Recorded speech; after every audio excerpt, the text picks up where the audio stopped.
For me, Red Rabbit it's about how happy that drink is going to make you. We're always trying to push the boundaries and hopefully open up people's minds to trying something new and inspiring them to do the same in their own lives. Red Rabbit.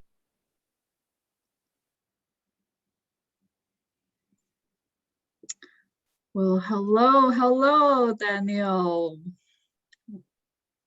Welcome to BB's Cafe interview. And thank you for being here with us today. Just wanted to introduce to everyone, Daniel is a really good friend of mine. We have met, I think maybe, I would say almost 8 years ago. In Taiwan, Taipei. We were both working in a hotel west in Taipei back then. And yeah, we kind of got to like hang out a lot of times during that time, and then talk about coffee. He was really into coffee that time. And for me, I was the type of person just like to have coffee with milk. But then we went to some different shops, and that time I got started to single order coffee. So yeah, this is Daniel, everyone. And Daniel, why don't you tell us a little bit more about what you do? And yeah. Cool. Hi everyone, thank you for having me. I work for a company here in New Zealand, Auckland, New Zealand. Company is called Red Rabbit Coffee Co. I've been here for 4 years. I am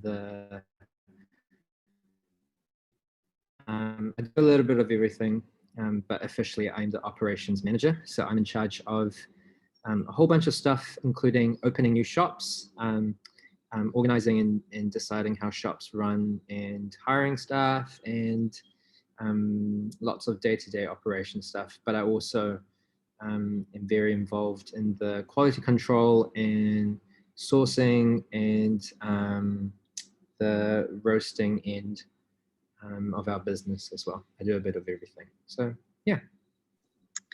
Very, very cool. Yeah.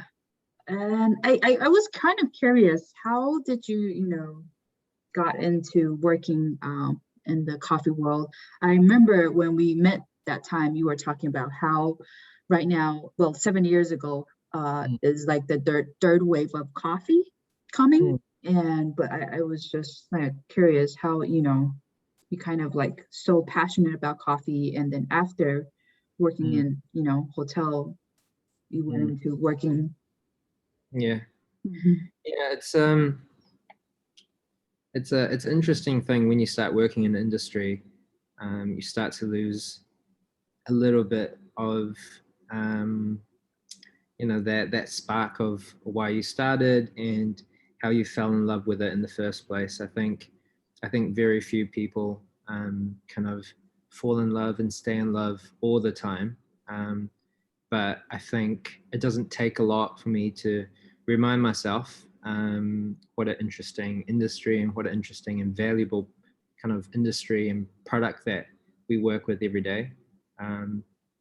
Being in New Zealand, we were very lucky to be immersed in some sort of a coffee industry from a very young age. It's a huge part of our culture, not just on a day-to-day basis, but and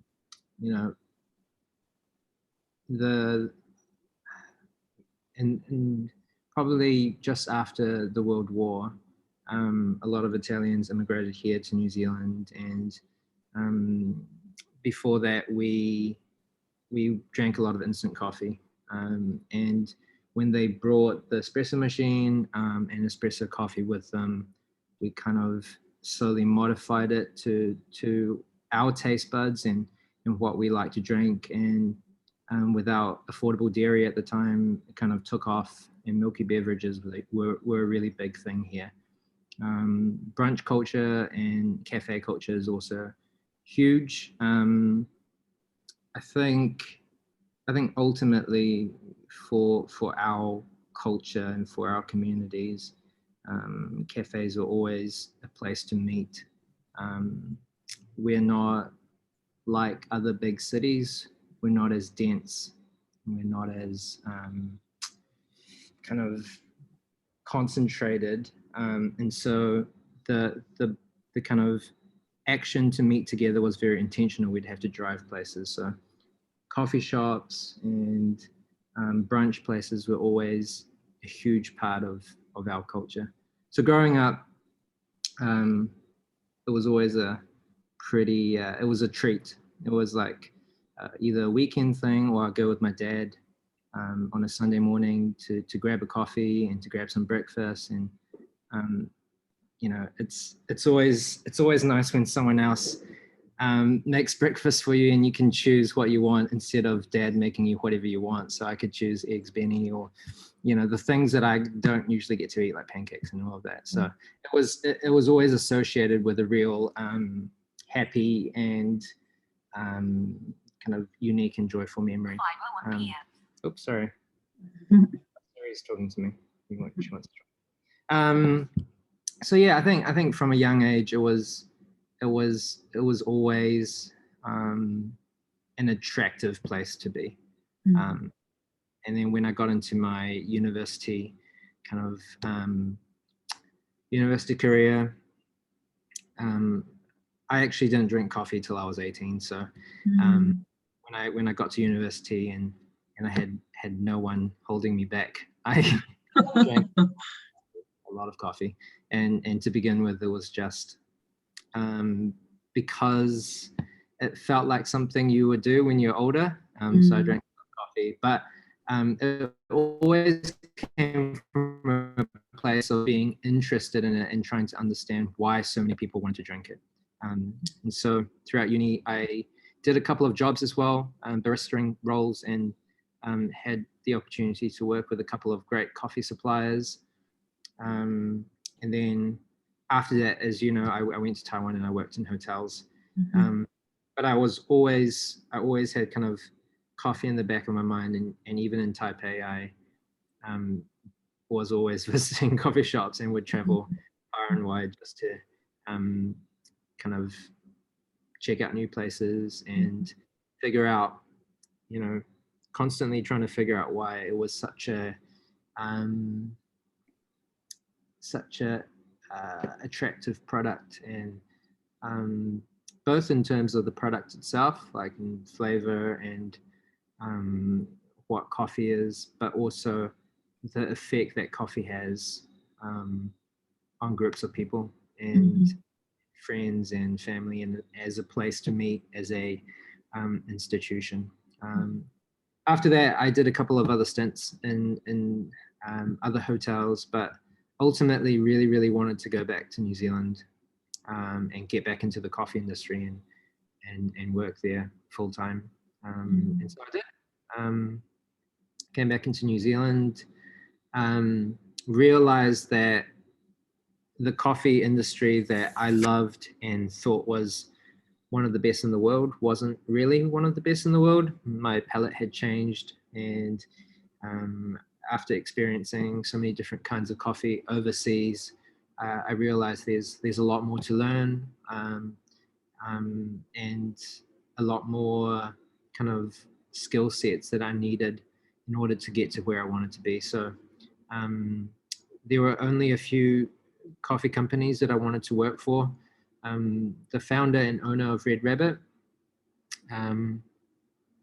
had a very similar experience to me, going overseas and learning a lot, and coming back into New Zealand and being a bit disappointed. So we had a really similar kind of experience with New Zealand coffee. And so, yeah, and then I think about 3 years later, after being in New Zealand and working at a kind of like a normal restaurant cafe for a little bit, I eventually got a job here, and I've been here for 4 years. And yeah, I think still to this day, it's what we do here at Red Rabbit is kind of really embodies what I hope one day becomes the standard for how everyone drinks and appreciates coffee. So yeah, that was a very long-winded explanation, but yeah. Fabulous. Thank you for sharing. So I guess, like, I know you have also, I'm gonna just throw in another question here, but you had spent time in Taiwan's like different cafe, or you go to like the place there, they grow their own coffee plant as well, and also you spend some time in Japan to travel to explore different coffee shops as well. So from your, like, you just explained, you would say Japan and Taiwan, their coffee industry standards is much high than New Zealand. Would you say that? I think it's a really different kind of mentality to what coffee is as a product. I think on average, if you go to any cafe in let's say just Auckland, New Zealand, the coffee is very drinkable. There's nothing wrong with it per se, but the very highest in quality and consumption is not as we don't really aspire to be any more than just a coffee shop that sells kind of mediocre coffee. So we don't want to experiment with new techniques or experiment with different ways of roasting. It's not really on our scope. The biggest difference between New Zealand and countries like Japan and Taiwan, which I would deem kind of tea drinking nations, and those countries experience coffee a lot later, and because it is the dominant beverage, I think in order to thrive and succeed in an industry that in a market that where most people drink tea and not coffee, you have to really create and put effort into the experience, the design of the experience, design of the coffee shop, how you serve coffee, all the details, and ultimately it has to be delicious.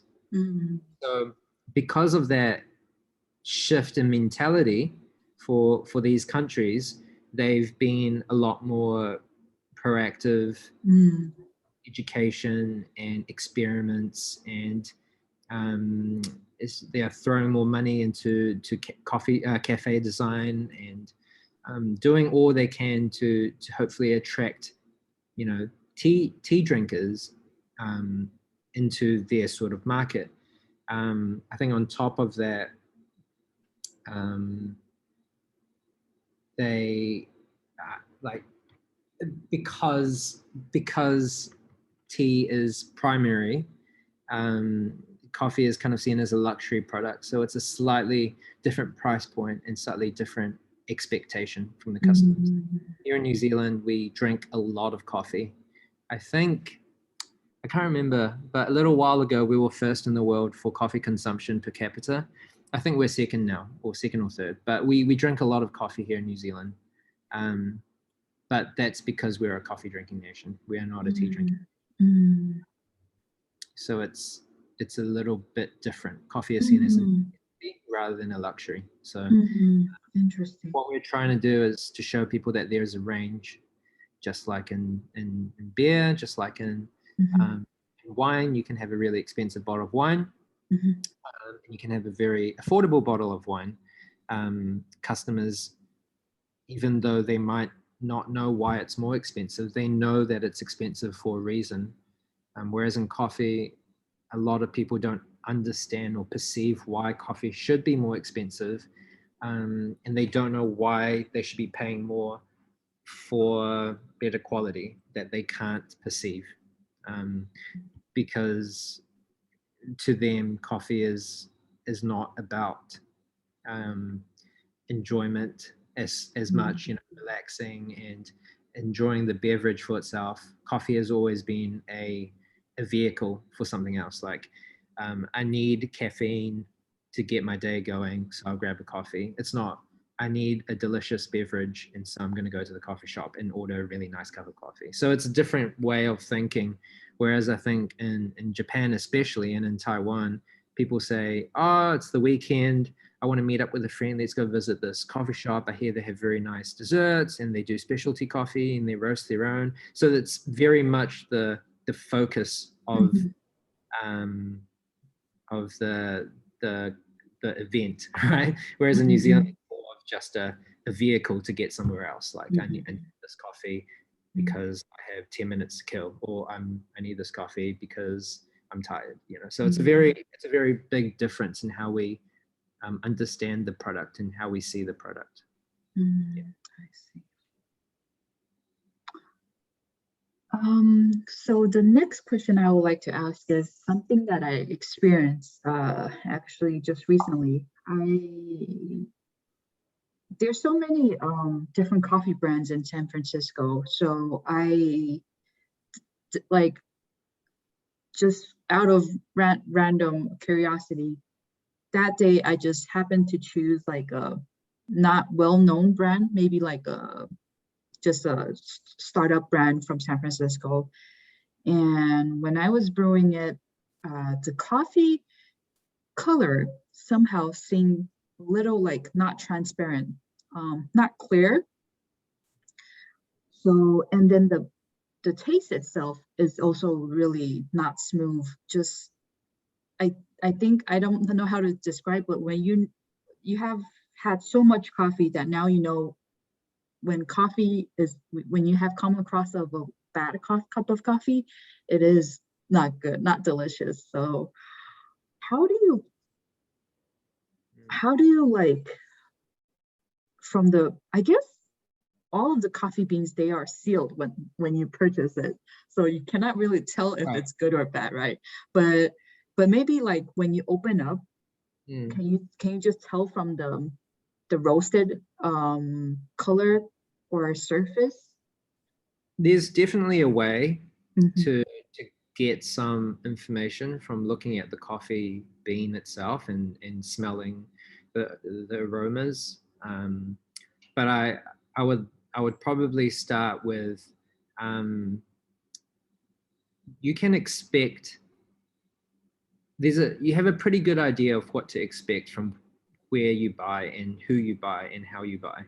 So, for example, if you buy it at I don't know, I'm just guessing, like Trader Joe's, is that just like a supermarket, like a shopping grocery store?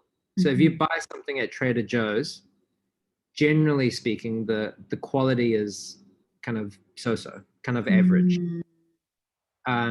If you buy from a coffee roastery that have their own cafes and you buy from the roastery, then generally speaking, it might be a little bit more, maybe a little bit better.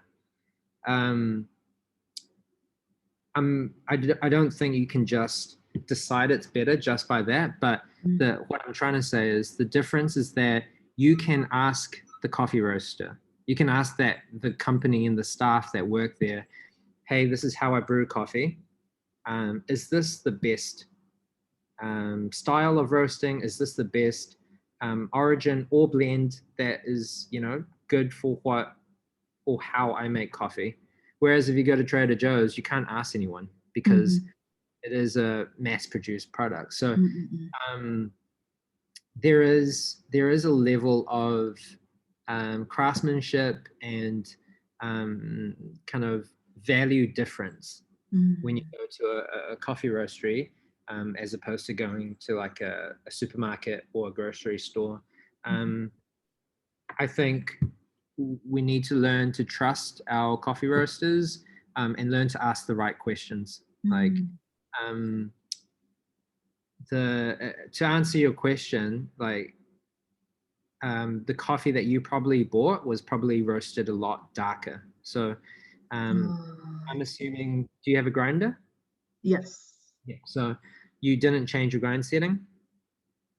No. Did you change? No. Okay. So let's say the color is darker and it doesn't taste as, in your own words, smooth, or what I think you're trying to say is easy to drink and some sweetness, not so abrasive and bitter. Right. So we have to remember that when you're making coffee, the complete product is not there until you make it. So as important as it is to buy great coffee, it's important to learn how to make the coffee and learn how to make it well. So if you buy a bag of coffee and then you make it the first time and it doesn't taste as you thought it would, it might be the roaster, but it also might be you, or it might be the beans or the raw green beans, as we call it. The quality of that may be suspect, maybe kind of lower quality. And so there's huge variation. So you making the coffee, me making the coffee could taste completely different.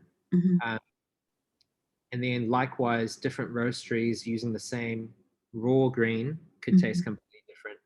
And again, different origins will taste different. So the opportunity for variability and the opportunity for something to go wrong is huge. And I think we need to remember that when we're making coffee. And so just a PSA, when you find a great coffee shop or when you find a great roastery, trust them and ask them questions and learn from them and ask, how do I get the best out of the coffee that I'm buying? Because it is a very valuable skill set to be able to make a delicious cup of coffee over and over and over with all these different variabilities takes a lot of knowledge and skill. So, you know, when you buy a bag of coffee, instead of just buying and trying, before you buy it, ask the people who are selling it. You know, if it's relevant. Like if you buy from a independent roastery, the chances are that the people there know what they're talking about and know how to suggest the best product for your use case.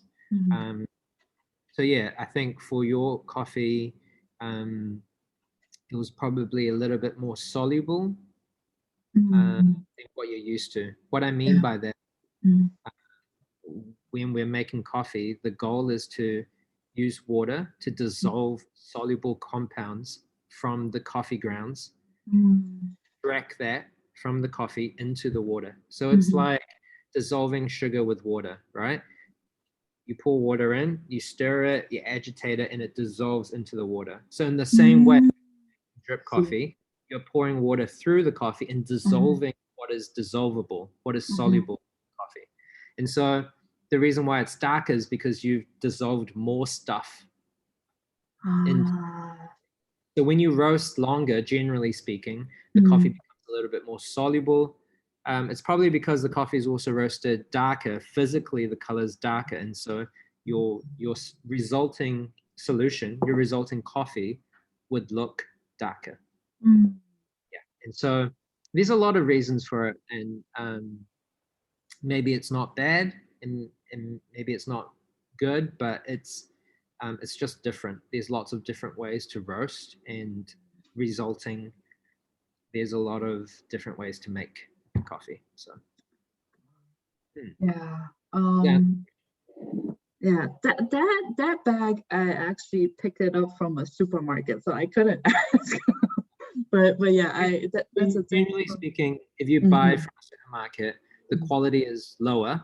What they do is they buy cheaper green coffee, raw coffee, because it's, you know, they're not selling quality, they're selling volume, and then they roast it very dark. The darker you roast it, the more defects you can cover up. And because as consumers, we're very used to coffee being bitter, most consumers, we're used to coffee being bitter. And so most of us wouldn't think twice. We're like, oh, okay, I just assume that coffee is bitter, so I won't complain.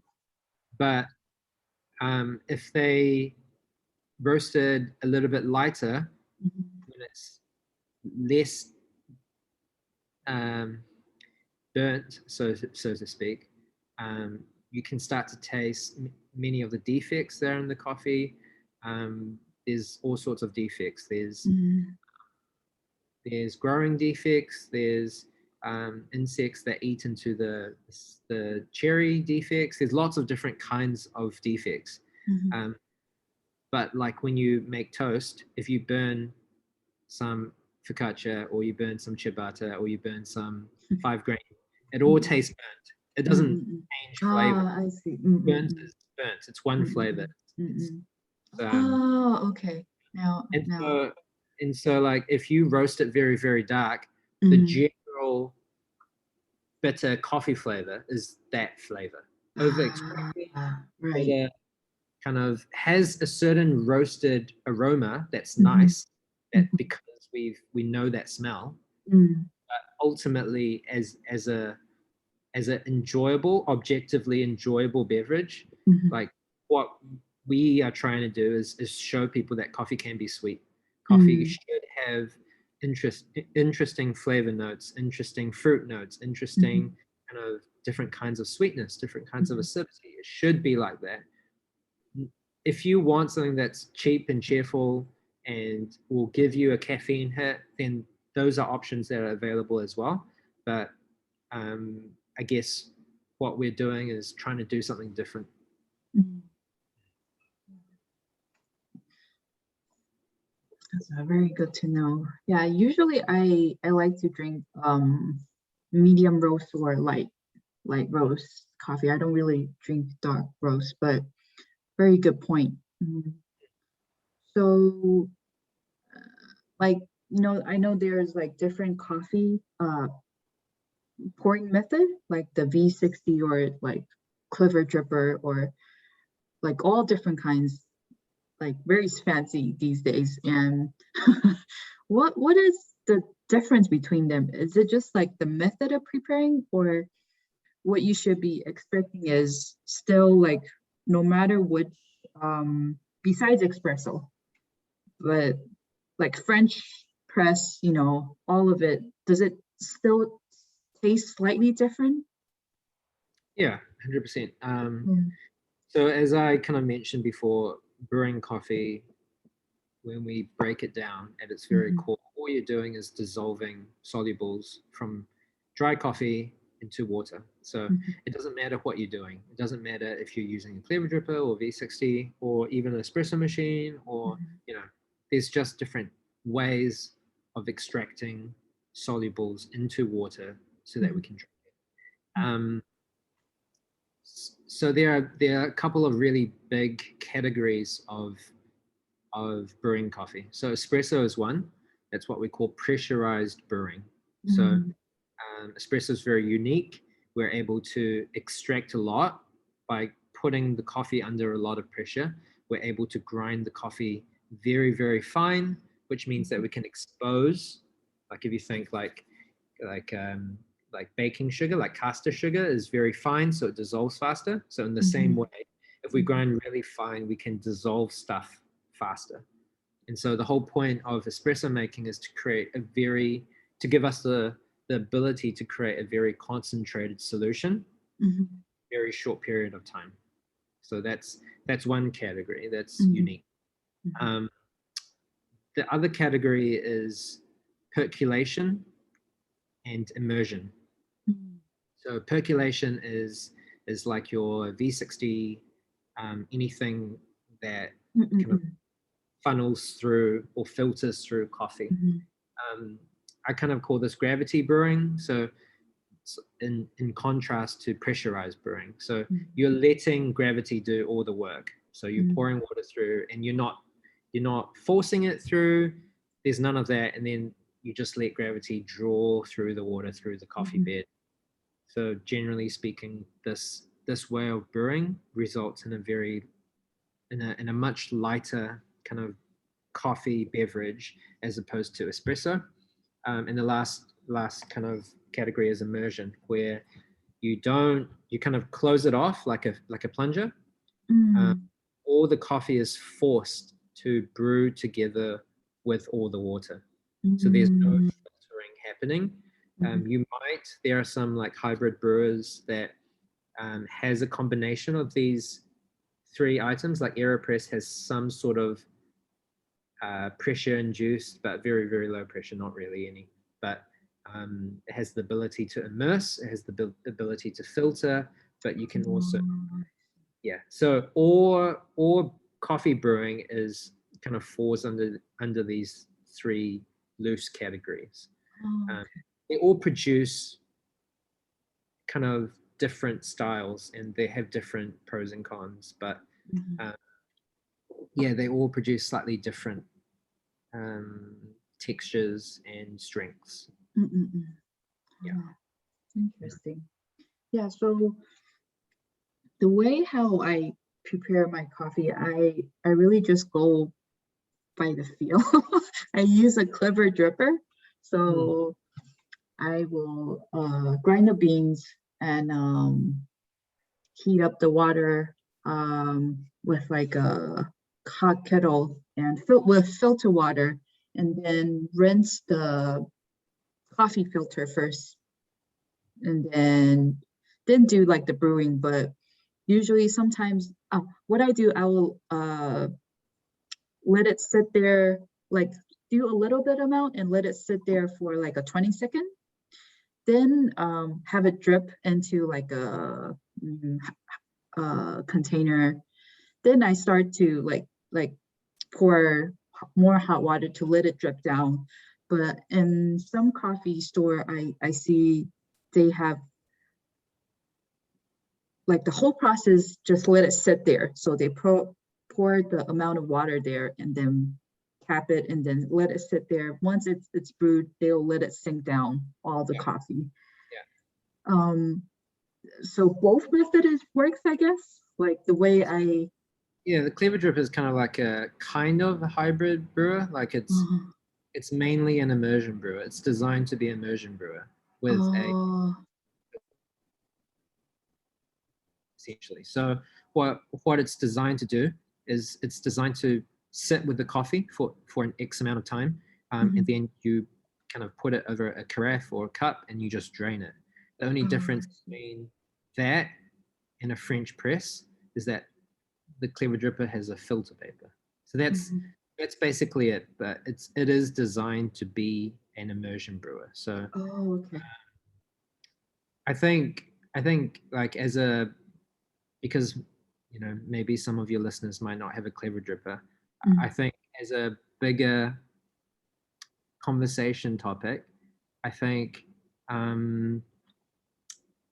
going by feel is good because it's less stressful. But I think it's important to note that when you're making coffee, being precise is really, really important. I sometimes akin it to baking a cake to a recipe. If you add more of one thing, the result will be different. And so with coffee, at our coffee shop, we weigh. So we weigh how much water we use, we weigh how much coffee we use, in order to control the overall extraction. So how much solubles we're extracting, so that customer on customer, cup on cup, we're getting a similar result. So you can do that at home if it's less stressful, but if you're buying good quality coffee, if you're buying good quality roasted coffee from a local roastery, it's worth putting a little bit of effort in. And maybe the best thing to do is to ask your local roastery or baristas what's the best way to brew, and maybe ask them for a recipe.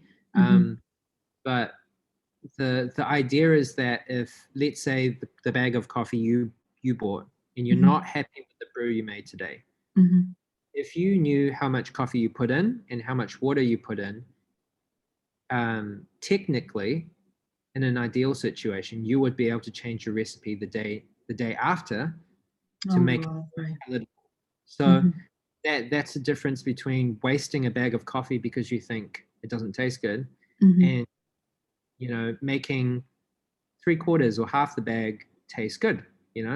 Every coffee is different. Every coffee has a different level of solubility, and also the different ways that we roast changes the way we can dissolve the solubles. Mm, Learning to use the equipment that you have, that includes your grinder, scale is essential for weighing how much coffee you need and how much water you need. There's a lot of best practice there that will elevate your coffee from just mediocre to something that's really, really great. I think it's a skill set that's worth investing in and asking your baristas about. Yeah, I cannot tell you how many times we've kind of directed our own customers, and they come back and say they had no idea how big a difference it could make in oh, I see. how much more tasty and sweeter and more aromatic that the coffee can be. So Oh, okay. if you want to squeeze the most out of your coffee, I know that buying coffee from a specialty coffee shop or from a local roastery is definitely more expensive. There's a reason for that, but like I said before, we source, we roast, but you brew if you're buying it. So there is a certain amount of work that you need to do, and I think this is where our product differs from a bottle of wine or a can or a bottle of beer, is that the product is not finished. It requires your interaction, which I think for some people that don't care about it, it's inconvenient. But for people who are interested in it, it's actually a really cool way to complete the cycle from bean to cup. I think it's a really yeah, it really connects you to the product. And when you do get a great cup of coffee, there's a huge amount of satisfaction, and I think this is why it's so much more of a ritual than pouring yourself a glass of wine. There's less kind of sacrifice on your part, and less work on your part to pour a glass of wine, but waking up in the morning, making your cup of coffee, waiting for it to finish dripping, drinking it, there's a greater sense of gratitude and connection with the product. So I think that's it's worth putting that effort into understanding how to get the best out of your coffee. So that's very good to know. Yeah, I should definitely get that skill. I guess been a bit like a kind of lazy, not getting the skill, but I will get my skill so I can enjoy better single origin or coffee. I back to the dark roast coffee beans. So for example, if you get it today and so the way you grind the beans in order to do like a clever dripper or a pour over, is it more finer or it's like more to the opposite of finer to grind it? Yeah. So darker roasts are more soluble. Oh, okay. With the transformation that it goes through roasting, I won't go into details, but the coffee becomes more soluble when you roast it darker. So what you want to do is grind coarser so that you're exposing less coffee to the water to kind of pull back the amount that you will extract into the water. I see. So there's a lot of different variables that you can use. Some people say, water temperature definitely affects the extraction rate.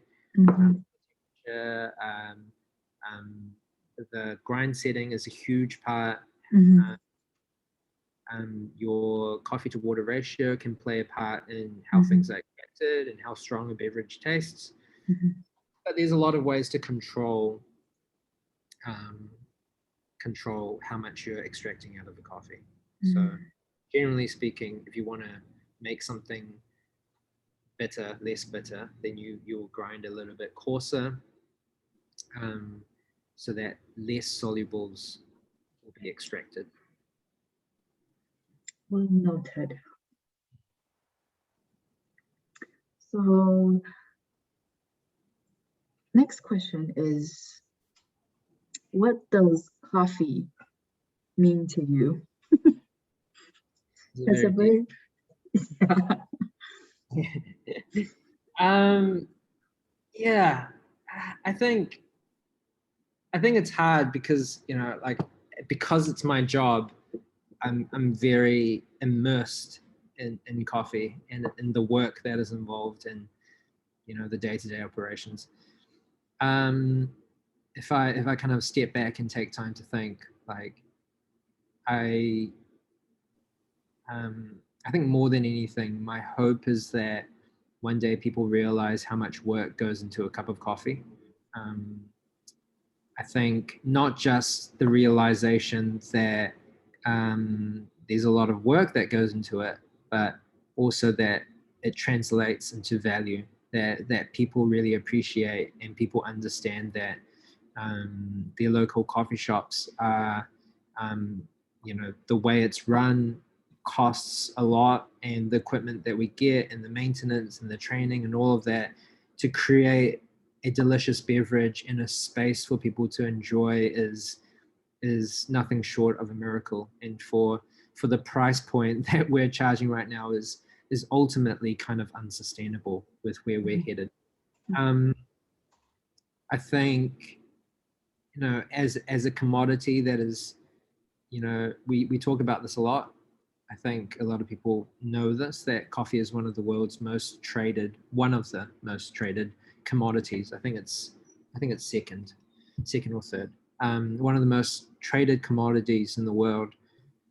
Um, but the majority of coffee shops that you go to and the majority of coffee shops that I touch, we're actually making coffee in the top 1 to 5%. So a lot of that coffee goes towards instant coffee and kind of commodity coffee, what we call commodity coffee.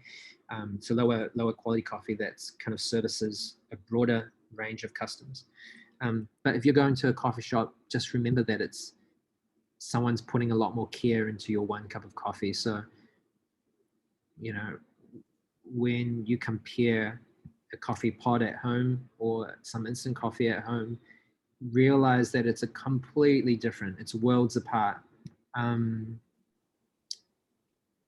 The attention to detail and what we hope you will enjoy is radically different to what you make at home in an instant cup of coffee. You might still get a caffeine kick, but for us to enjoy better coffee and for us to be more educated, it takes both of us. It takes our patrons and our customers, and it also takes us having the ability to move forward. So, in saying that, like when you get a great cup of coffee, which recently, we're in a really good place with our coffee, and coffee's been tasting really great, and we have some really beautiful origins that this particular harvest is delicious. When all the stars align, and you get a great cup of coffee, like for me, it's nothing short of a miracle, because I know that in the growing, in the processing, in the sourcing, in the transportation, in the roasting, in the storage, in the brewing phase, so many things can go wrong. So when you get a really great cup of coffee, that is a huge achievement and a huge feat.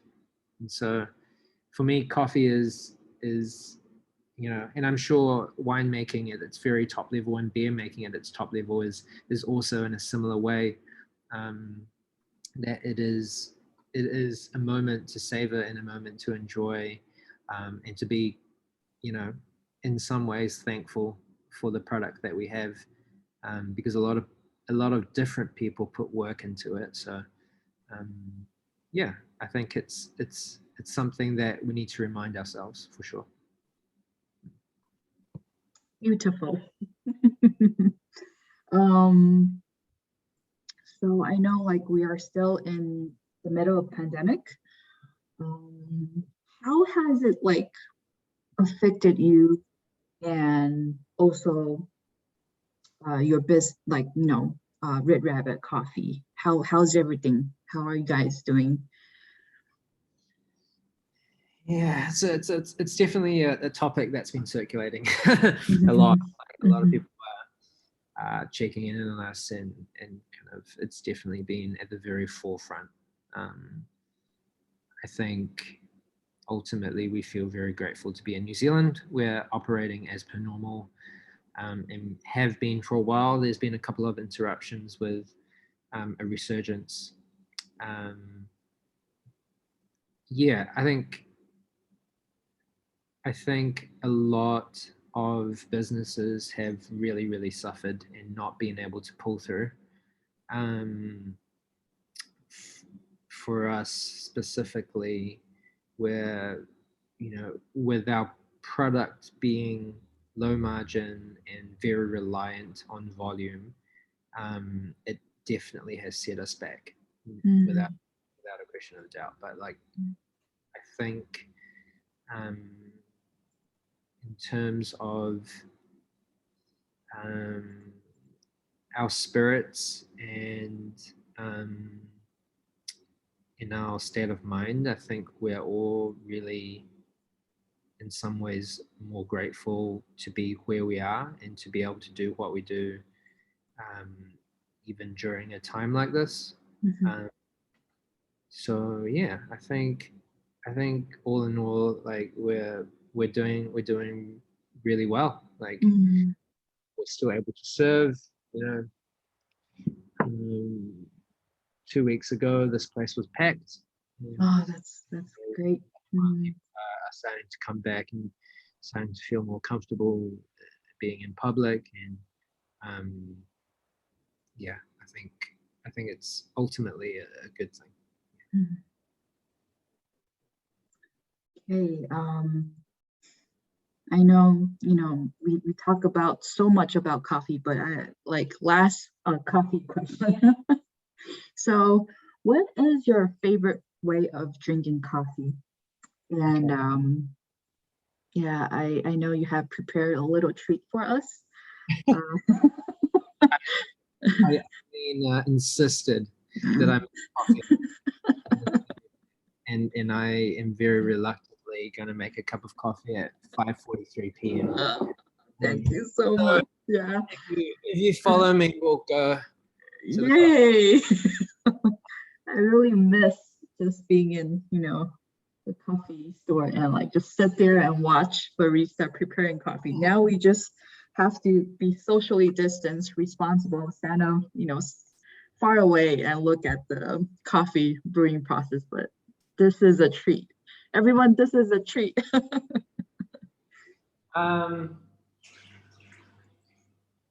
So I think because I drink a lot of coffee, espresso coffee is good. I really enjoy it. I drink it every day. But I think when I'm by myself at home, filter coffee is, and this particular method, which is it's called a V60 dripper. It's just the name of the dripper. But this filter method is my personal favorite, because it's more diluted. You get the opportunity to taste more. So when something is really concentrated, it's difficult for your tongue to taste stuff. And so in this format, it's a little bit easier to taste. So I'm going to make a Colombian coffee. Hey.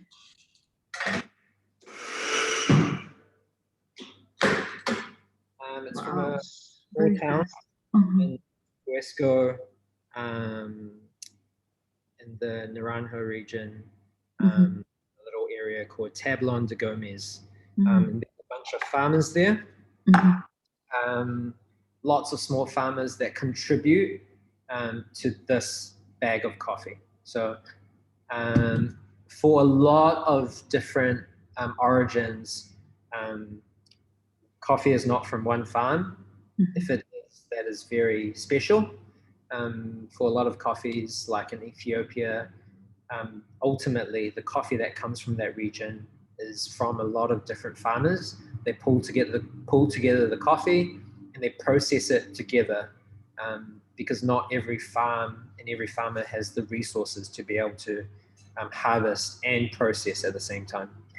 So this coffee is in a very similar situation. Mhm.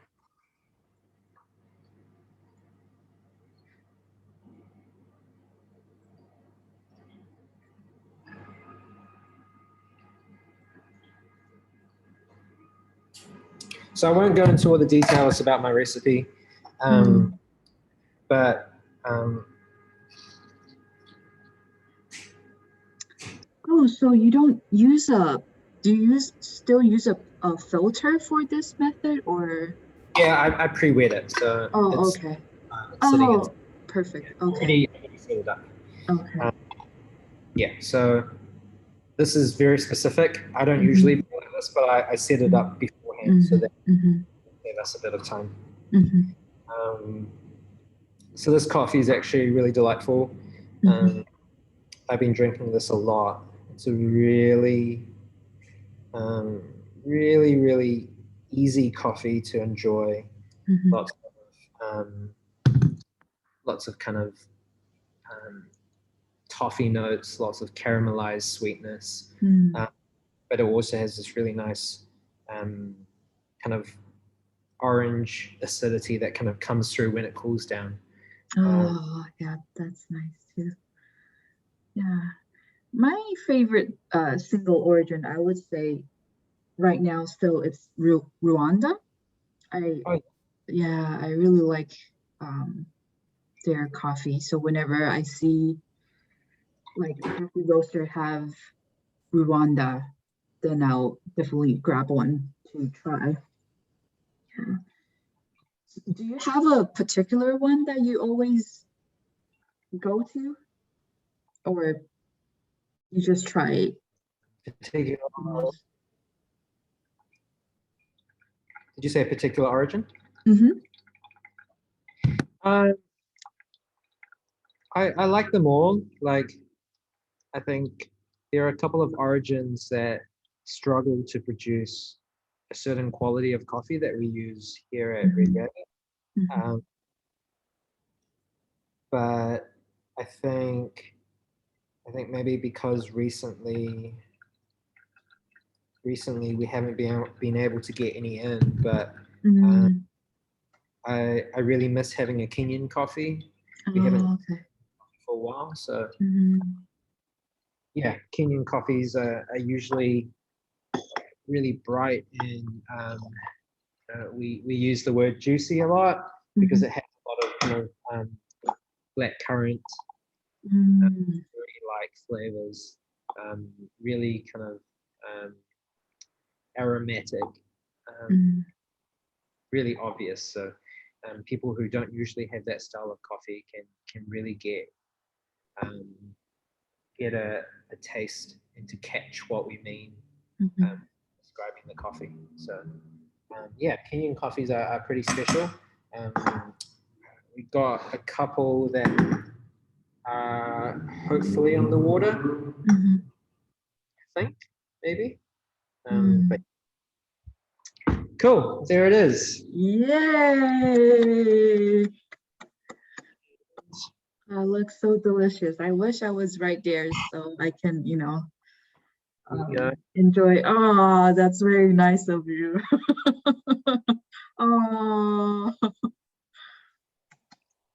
you thank you, thank you. go. I will drink that Uh, later. okay. Quite a bit of. Yes. So like besides, when you're not working, thinking about coffee, what do you do as a hobby? What do you enjoy on your days off? I play a lot of music. Mm. Um, I also me and my friend run a side business where we import guitar pedals from all over the Oh, world. very cool. Mm. And yeah, sometimes we run music gigs and other events, but yeah, so I play a lot of music. Um, Mhm. Yeah.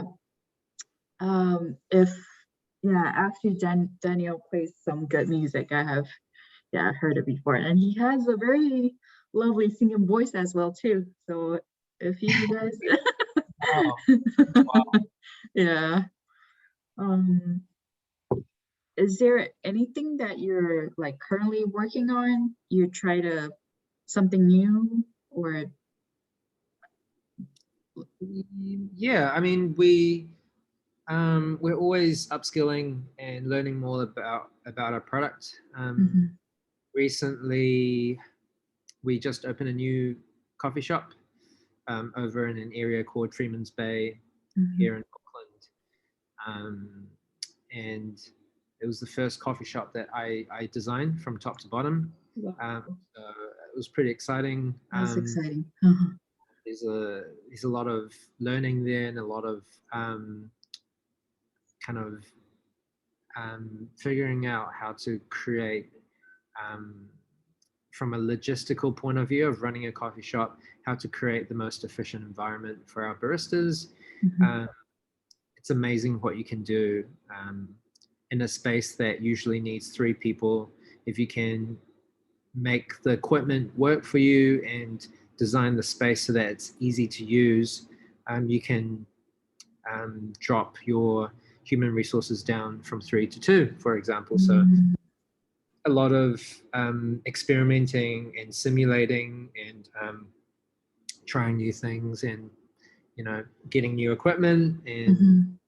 yeah. So that's been a really cool experience to have. Um, so yeah, Wow, it's very exciting. Yeah. Um, I'm so sad this will be our last question, but um, okay. Uh, a special message to our audience, whoever is watching this video, Daniel friend or future audience or future customers who are thinking about visiting Red Rabbit Coffee as well. yeah. I think my final comment is um, more relevant to where we are and probably spans more than just coffee. But basically, the gist of it is, I realize that this is a really difficult time for a lot of people. Um, and there's a lot of uncertainty. There's um, a lot of questions that we don't have answers to. But I hope that I can encourage you and say, take heart and know that when there is hardship, when there's difficult situations, it always gives way to opportunities to build character and ultimately encourage us to make and to do authentic things, to do authentic actions, um, which is better than being stagnant, which is better than just not feeling like that we need to improve and to be better. So um, just know that if you ever face a difficult situation, know that in that moment, that difficult situation will one day result in a better you, in a better situation, and hopefully a better community. Um, so whether it's a work situation or a personal situation or, or whatever situation you're in, just know that, you know, if your head is in the right place and you're moving forward, you are producing a better you at some point. So take heart and yeah, good luck and keep fighting. Thank you so much, Daniel. Thank you for having me. It's Thank you. Yeah, it was wonderful to visit BB's Cafe. Coffee here is delicious. yes. Everyone go visit Red Rabbit Coffee and say hi to Daniel if you have a chance. After the pandemic, please. Yes. I won't get you in if you're from But I truly hope get to see you once the pandemic is over. Yeah, can't wait. Always planned for it, but Mm-mm. yeah, we'll get there one day. Mm. Alrighty then. Take care now, Daniel. See you. All right, bye.